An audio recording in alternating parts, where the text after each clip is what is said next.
আরে বাপরে, এটা আমি কি দেখতেছি?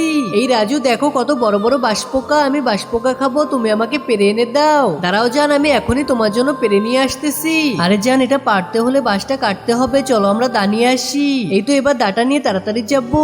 এই মিনা রাজু, তোরা জঙ্গলের দিকে যাচ্ছিস কেন?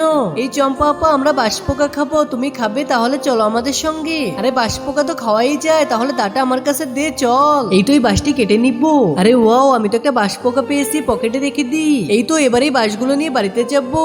এবার ভালো করে বাঁশটা ফেরে পোকাগুলো বের করে নিবো। আরে ওয়াও, আমি তো অনেক পোকা পেয়েছি। বন্ধুরা, এবার তো মারাত্মক কিছু একটি হবে। তার আগে তুমি যদি মহান আল্লাহকে ভালোবেসে থাকো, তাহলে ভিডিওটিতে একটি লাইক করে চ্যানেলটি সাবস্ক্রাইব করে দাও। আর তুমি যদি লাইক সাবস্ক্রাইব না করো, তাহলে বুঝে যাবো তুমি আল্লাহকে একটু ভালোবাসো না। এই তো, এবার পোকাগুলো ভালো করে ধুয়ে নিবো। এই তো, আমার ধোয়া হয়ে গেছে।